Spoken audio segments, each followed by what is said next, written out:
pintura lamang ito na inagod ng aking brush. May mga buhay din pala.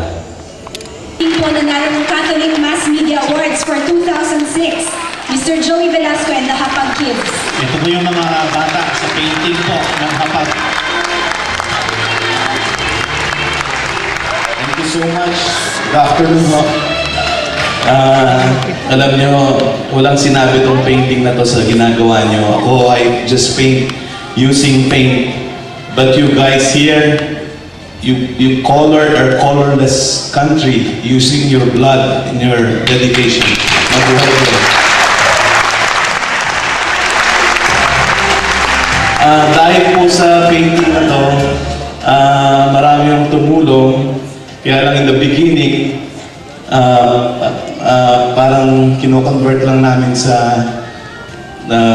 pagbigay sa kanila ng mga konting pagkain, tsaka mga pera, ganun. Pero turned out na balik din naman sila sa estero, tsaka sa sementeryo. Kaya everything boiled down to just palliative health and the times mendicancy. So as a faith response, we deemed it necessary and the best to course all the help through Gawad Kalinga, so as not to reinvent the wheel anymore and for them to be sheltered. Total, may mga tumutulong naman po para naman ma-restore ang dignity nila. That's their right since they were conceived in their mother's womb. And at this point, I'd like to thank Tito Tony Miloto for believing in this very small project and for not considering it a pittance. According to him, it is symbolic of the gigantic work they are doing. Maraming salamat po, Ginoong Tony Miloto and the other GK heroes.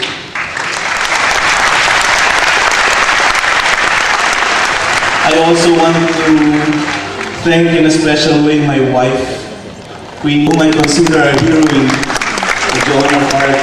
Mula po pagkabata, bata pa ako, this is a personal story. And I'd like to thank the Lord for allowing me to witness heroes in them. Thank you. Mabuhay tayong lahat. Right now, I'm painting another picture of Jesus eating with them, but no longer in the darkness of night. It is breakfast with Jesus, but they are the models there. Hopefully, makulayan ko na po fully itong painting na to, which is still in monochromatic. Hopefully, pag na-transfer na sila sa mga GK villages. So, please help me color this painting. Mabuhay ang mga Kalinga. This is a country that we deserve. This is a country that we will pass on to our children. Thank you, Gawad Kalinga, for reminding us not to die without doing anything for our country. Salamat po. Thank you very much. Bibigyan ka namin ng pala, maraming ng brush. Salamat, Tito Joey. Okay. Ang galing naman ng Tita And by the way, Kasi sa itong bansa, wala ka nang makita na Pilipino na nagpapalimos, but we are country beggars. If you go to the United States, there are more than 1 million Filipinos. I personally have not seen a Filipino beggar, but here in every street corner makikita natin na nagpapalimos. Kahapon dumating si Joey Velasco. At dati siyang focus on Christ. At mahal na mahal niya ang kanyang asawa. Nagkasakit siya. At hindi ko alam kung ano nangyari na nag-live siya.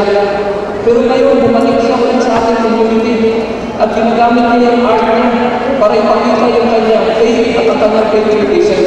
Kahapon na lang niya yung 12 children, yung street children yung sa painting na kapag. At siya tuwang-tuwa na sa tingin na itong mga batang tinulog niya sa ilalim ng tulay ng Lumaniches.